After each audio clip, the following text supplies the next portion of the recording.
Kobaran api disertai asap tebal membumbung tinggi saat membakar 3 bangunan mes pekerja di Jalan Ciputat Raya, Pondok Pinang, Kebayoran Lama, Jakarta Selatan, Minggu sore. Besarnya api dengan cepat merambat ke bangunan sekitarnya. Petugas yang tiba di lokasi bahu-membahu bersama warga berusaha memadamkan api. Sebanyak 3 bangunan mes tempat tinggal hangus terbakar. Belum diketahui secara pasti penyebab kebakaran tersebut. Namun dugaan sementara api berasal dari korsleting listrik. Baru dugaan, kita belum pastikan. Sementara dugaan korsleting listrik. Ada kesulitan apa dalam pemadaman tadi? Kesulitannya memang sumber air agak jauh. Kita sampai unit pompa portable dan quick response ke Saikin, Kali Pesanggerahan. Jadi karena di awal tadi kita belum dapat akses. Tapi alhamdulillah pas di pertengahan kita dapat akses dari kolam renang dan bisa dinyatakan aman. Api berhasil dipadamkan setelah petugas menerjunkan 19 unit dan 62 personil diterjunkan ke lokasi. Tidak ada korban luka maupun jiwa dalam peristiwa kebakaran ini. Di Jakarta, Helmi Saingbati melaporkan.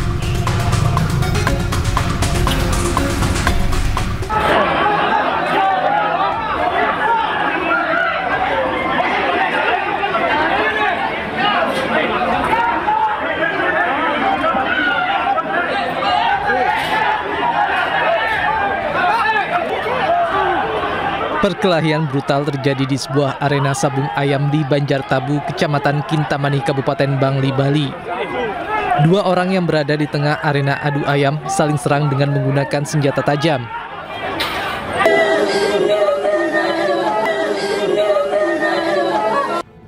Akibat kejadian ini, Komang Alam Sutawan, 37 tahun, tewas dengan luka tusuk di dada.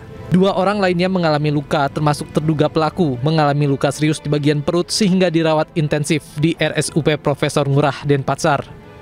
Dari hasil pemeriksaan sementara, motif perkelahian diduga karena kesalahpahaman antara pelaku dengan korban. Saat kejadian, pelaku diketahui usai mengonsumsi minuman keras. Pelaku merupakan residivis kasus pembunuhan tahun 2016 silam dan divonis 20 tahun penjara. Pelaku yang sempat mendekam di Nusa Kambangan baru bebas beberapa bulan lalu. 1 meninggal dunia atas nama Komang Alam, sedangkan terduga pelaku Jero Mangkuluas. Itu bermotifkan kesalahpahaman. Ya, di samping itu terkait dengan dipengaruhi minuman. Polisi tengah memeriksa belasan saksi dan sudah melakukan olah TKP untuk mengungkap motif dan kronologis kasus.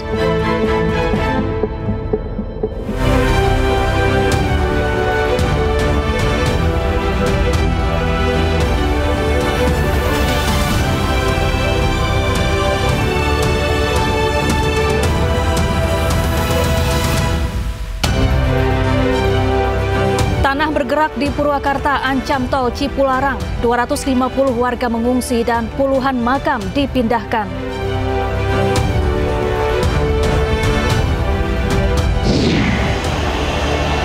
Presiden Prabowo Subianto tiba di Singapura untuk memperkuat hubungan bilateral kedua negara.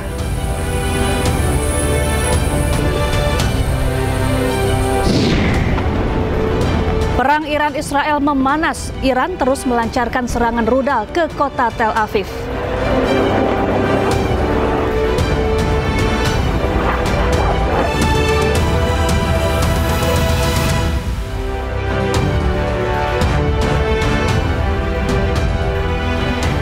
Halo, selamat siang pemirsa. Apa kabar Anda hari ini? Senang sekali saya Syafaati Suryo kembali hadir menemani Anda dalam iNews Siang. Selain 3 berita utama tadi, iNews Siang juga akan menyuguhkan beragam informasi penting lainnya. Dan iNews Siang hari ini kami awali dari truk pengangkut mobil Ferrari terguling di Cengkareng, Jakarta Barat. Akibat kecelakaan, mobil senilai belasan miliar rupiah ini rusak parah.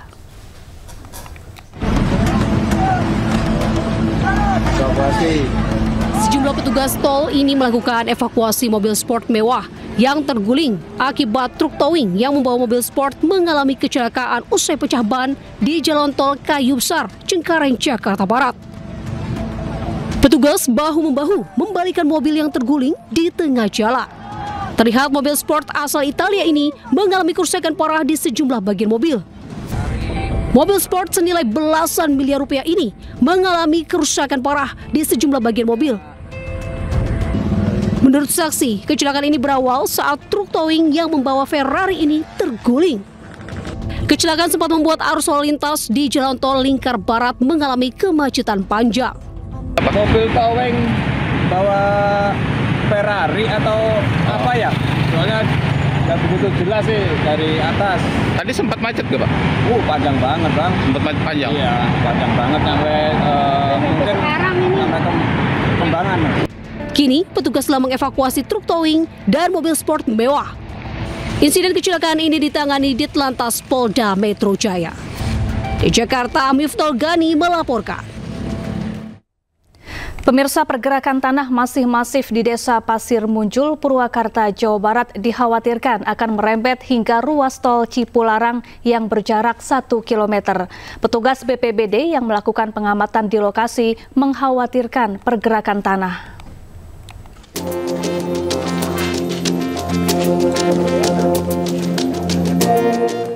Pengamatan dan pengawasan terus dilakukan petugas BPBD dan tim gabungan di lokasi pergerakan tanah di Kampung Cigintung dan Sukamulya, Desa Pasir Munjul, Kecamatan Sukatani, Purwakarta, Jawa Barat. Pergerakan tanah dinilai sangat masif, bahkan mengakibatkan terus ambruknya bangunan rumah-rumah yang terdampak. Pusat Vulkanologi dan Mitigasi Bencana Geologi diharapkan segera lakukan asesmen terkait kondisi tanah karena lokasi pergerakan sangat dekat dengan akses tol Cipularang yang berjarak sekitar 1 km. Sehingga dikhawatirkan merembet ke objek vital tol Cipularang. Sempat enggak? Berharap dari PPMBG segera untuk melakukan asesmen ini. Pergerakan tanahnya lumayan cukup masif. Tuh, sekarang nggak terjadi lagi. Mudah-mudahan ini karena dekat dengan fasilitas negara ya, salah satunya adalah tol ya, jembatan tol ini juga mungkin butuh perhatian khusus ya untuk penanganannya. Jadi kita takutnya nih sampai ke tol ini terus-terusan merembet ya. Jadi kita harus antisipasi bersama dan yang utama ke depannya rehabilitasi rekonstruksi, mudah-mudahan warga di sini karena ini udah nggak mungkin lagi dihuni nih kayaknya ya. Sementara itu, sebanyak 206 warga terdampak pergeseran tanah harus meninggalkan rumah mereka yang rusak. Dari Purwakarta, Jawa Barat, Irwan Ayus melaporkan. Pemirsa, kondisi kesehatan sejumlah pengungsi korban bencana pergerakan tanah di Desa Pasir Munjul, Purwakarta mulai menurun. Demi mempermudah merawat para pengungsi yang sakit, petugas mengumpulkan mereka di satu lokasi.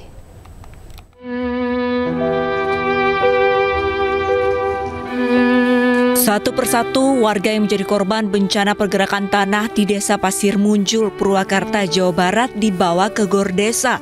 Mereka mulai jatuh sakit karena mengungsi di area kantor desa dan rumah kerabat mereka. Demi mendata dan memberikan bantuan medis yang lebih layak, para korban yang sakit ini dikumpulkan di satu lokasi. Mama sakit di kaki. Badan, kakinya nggak enak. Nggak enak kakinya. Udah periksa, Bu? Udah kemarin. Udah bidan. Bidan itu gimana, Pak? Ya, biar takut ada kecelakaan lah. Koordinasi sama mengungsi juga dekat di sini berkumpul. Takut kalau kebutuhan apa-apa misalnya kebutuhan makan, minum atau kebutuhan pakaian dan selain sebagainya kan dekatnya. Kalau udah dikumpul di sini mah di Gor Desa. Sebanyak 48 pengungsi telah menempati ruangan GOR di Desa Pasir Munjul, Purwakarta. Sementara pengungsi lainnya masih tersebar di sejumlah titik. Petugas juga telah menyiapkan berbagai keperluan untuk para pengungsi, seperti kebutuhan logistik dengan pendirian dapur umum. Dari Purwakarta, Jawa Barat, Irwan Saputra, iNews melaporkan. Ya, tidak hanya perumahan warga, imbas dari pergerakan tanah di Kabupaten Purwakarta, Jawa Barat, puluhan makam keluarga terpaksa dipindahkan. Warga kesulitan mencari makam karena tanah sudah bergeser sejauh 30 meter. Secara bahu-membahu, warga membantu proses pemindahan makam-makam keluarga yang ada di tanah masing-masing di Kampung Cigintung, Desa Pasir Munjul, Kecamatan Sukatani, Purwakarta. Warga menggali makam untuk mengambil sisa jenazah, kemudian dipindahkan ke lokasi lain yang aman dari pergerakan tanah. Bahkan sebagian warga kesulitan mencari makam karena tanah sudah bergeser sejauh 30 meter dari titik awal dimakamkan. Sejak Sabtu kemarin sudah ada 26 makam dipindahkan. Rencananya puluhan makam akan kembali dievakuasi.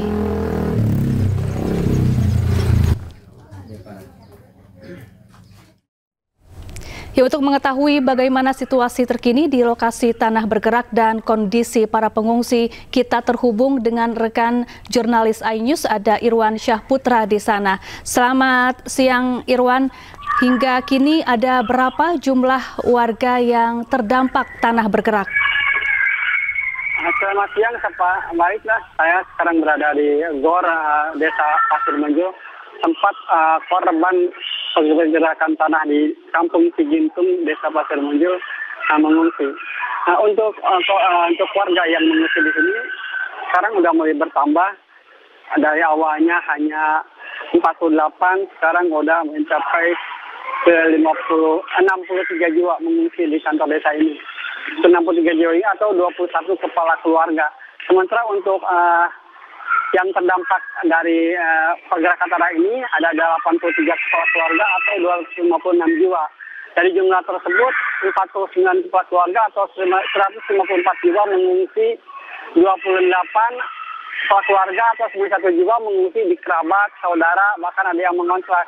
Dan yang di Desa Pasir Munjul atau di Gor ini berjumlah 63 jiwa mengungsi di kantor desa ini.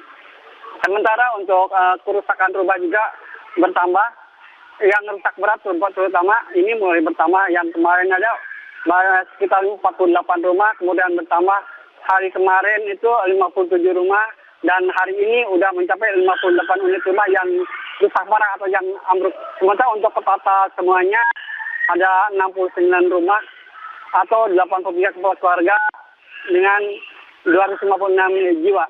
Demikian, Pak. Baik, Irwan, apakah tanah bergerak hingga kini masih berlangsung di sana? Informasi dari BPBD yang bergerak di sini, tanah masih bergerak, namun sekarang ini pergerakannya tidak cepat seperti beberapa hari ke belakang, yang tidak terasa. Beda dengan beberapa hari ke belakang atau hari kemarin, karena masih ada bangunan rumah yang masih berdiri, jadi terasa sekali pergerakannya. Kalau sekarang rumah udah pada roboh, jadi tidak terasa dan pergerakannya udah mulai pelan. Demikian, Pak. Baik, kalau berdasarkan keterangan dari warga setempat, bagaimana peristiwa tanah bergerak ini mulanya terjadi di sana, Irwan? Baik, menurut warga setempat, pergerakan tanah di Kampung Cigintung ini sudah terjadi sejak bulan puasa lalu, seminggu sebelum Lebaran itu terjadi pergerakan tanah. Sampai ke sini itu setelah musim hujan itu terjadi pergerakan tanah, namun tidak sebesar beberapa hari kemarin. Dan puncaknya waktu pada hari Kamis kemarin itu malam hari sekitar jam 9:30 terjadi pergerakan tanah yang cukup besar, sehingga warga langsung menyelamatkan diri keluar rumah dan mengungsi ke rumah saudara dan ke kerabatnya yang jauh dari lokasi gempa. Demikian, Pak. Baik, Irwan, tanah bergerak ini juga berdampak kepada puluhan makam yang bergeser hingga puluhan meter. Apakah proses pemindahan jenazah dari makam-makam tersebut saat ini sudah selesai dilakukan? Untuk pemindahan makam masih berlangsung karena itu tadi, karena masih warga masih kesulitan mencari makam yang keluarga mereka gitu. Masih ada warga yang mencari makam keluarganya. Karena terjadi pergeseran tanah itu yang dari titik awal itu bergeser sekitar 20-30 meter. Demikian, Pak. Baik, Irwan, tanah bergerak ini juga dikabarkan mengancam tol Cipularang. Bagaimana kondisinya saat ini dan apa keterangan terbaru dari petugas setempat terkait ancaman terhadap tol Cipularang ini, Irwan? Baik. Untuk pergerakan tanah yang mengancam tol Cipularang, benar-betul seperti dikatakan dari BPBD Provinsi beberapa hari yang lalu, bahwa dikhawatirkan akan berimbas kepada ke jalan tol Cipularang, karena jalan tol Cipularang ini berada di melintas Desa Pasir Munjul, terutama jembatan di kilometer 92 dari balai desa ke kampung Cigintung itu menyeberangi jembatan Tol Cipularang. Yang dikhawatirkan tanah terus bergerak, akhirnya berimbas ke Jalan Tol Cipularang. Namun hingga saat ini belum terjadi pergerakan yang mengarah mendekati ke Tol Cipularang. Dan menurut BPD setempat, pihak BPD provinsi terus melakukan pengamatan dan pengawasan apabila terjadi takut dikhawatirkan terjadi gerakan tanah yang mendekati Tol Cipularang. Namun hingga saat ini masih belum terjadi. Demikian, Pak. Baik, terima kasih Irwan Syahputra langsung dari Purwakarta, Jawa Barat, dan selamat bertugas kembali. Kita ke informasi lain, pemirsa. Bupati Aceh Singkil mendukung Pemprov Aceh mempertahankan 4 pulau yang kini masuk ke wilayah Sumatera Utara. Ia menyebut warga Aceh Singkil akan mempertahankan ke-4 pulau tersebut. Bupati Aceh Singkil Safriyadi Oyon mendesak Menteri Dalam Negeri mencabut surat keputusan yang menyatakan 4 pulau di Aceh masuk wilayah Sumatera Utara. Ia menegaskan akan terus berjuang agar ke-4 pulau tetap berada di wilayah administrasi Provinsi Aceh. Ia juga meminta kepada warga agar tetap menjaga situasi tetap aman dan kondusif di tengah polemik perebutan pulau.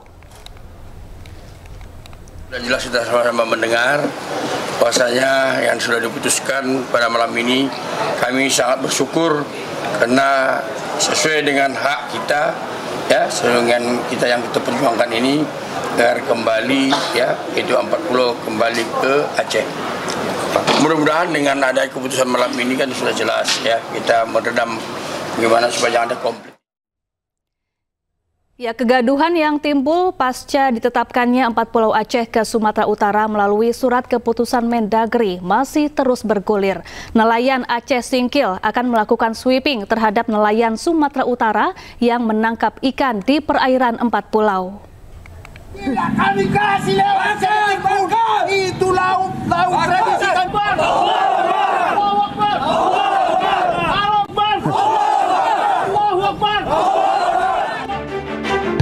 Polemik kegaduhan yang timbul pasca ditetapkannya 4 pulau Aceh ke Sumatera Utara melalui surat keputusan Mendagri masih terus bergulir. Para nelayan membentuk satu gerakan sebagai wadah perjuangan dalam mempertahankan ke-4 pulau tersebut. Nelayan Aceh Singkil akan melakukan sweeping terhadap nelayan Sumatera Utara yang menangkap ikan di perairan 4 pulau Aceh Singkil. Hal itu dilakukan sebagai reaksi dan protes terhadap Kemendagri. Selain itu, sweeping juga dilakukan sebagai antisipasi terjadinya illegal fishing. Nelayan Kabupaten Aceh Singkil melalui wadah Gerakan Aliansi Nelayan Aceh Singkil Ganas akan melakukan sweeping kepada nelayan Sumatera Utara yang melakukan penangkapan ikan di wilayah perairan laut 4 pulau tersebut. Selain itu, nelayan meminta Presiden Prabowo Subianto mencopot Menteri Dalam Negeri Tito Karnavian karena dinilai telah membuat kegaduhan. Dari Aceh Singkil, Aceh, Suparman Munte, iNews melaporkan. Ya, sementara itu Kementerian Dalam Negeri akan mengkaji ulang penetapan masuknya 4 pulau ke wilayah Sumatera Utara. Rapat Kemendagri akan digelar Selasa besok.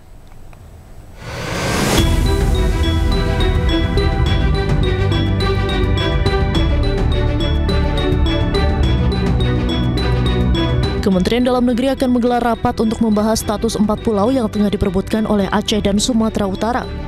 Kemendagri juga akan melakukan kajian ulang secara menyeluruh terkait sengketa ke-4 pulau. Rapat digelar pada Selasa 17 Juni dan keesokan harinya Kemendagri juga turut akan mengundang pimpinan wilayah termasuk Gubernur Sumatera Utara dan Aceh beserta tokoh masyarakat dan anggota DPR untuk duduk bersama. Pak Menteri, Pak Prof. Tito Karnavian sudah memutuskan untuk melakukan kaji ulang secara keseluruhan.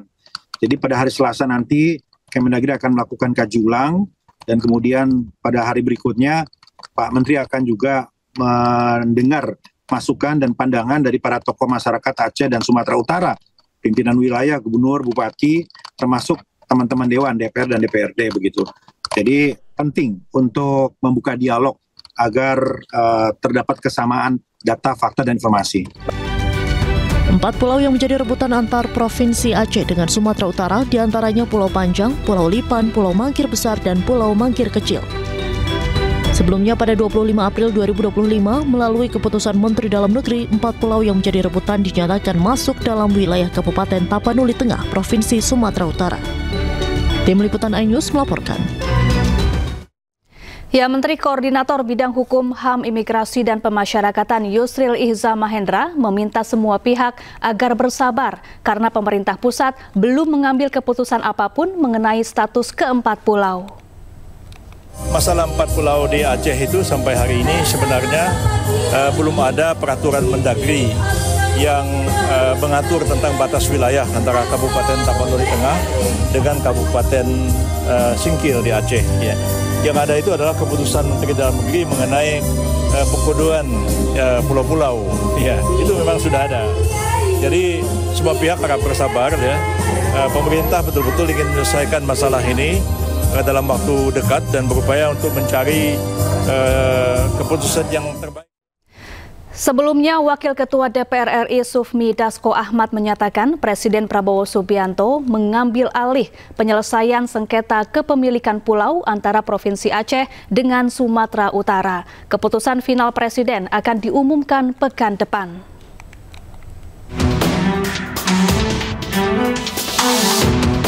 DPR RI menyebut Presiden Prabowo Subianto akan menangani langsung sengketa kepemilikan pulau antara Provinsi Aceh dengan Sumatera Utara.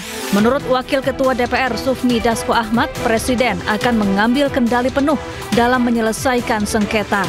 Keputusan final Presiden akan diumumkan pekan depan.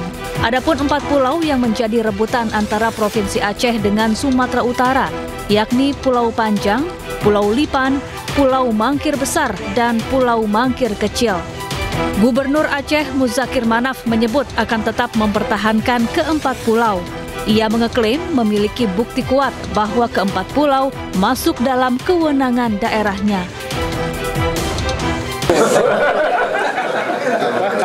Kewajiban kita, wajib kita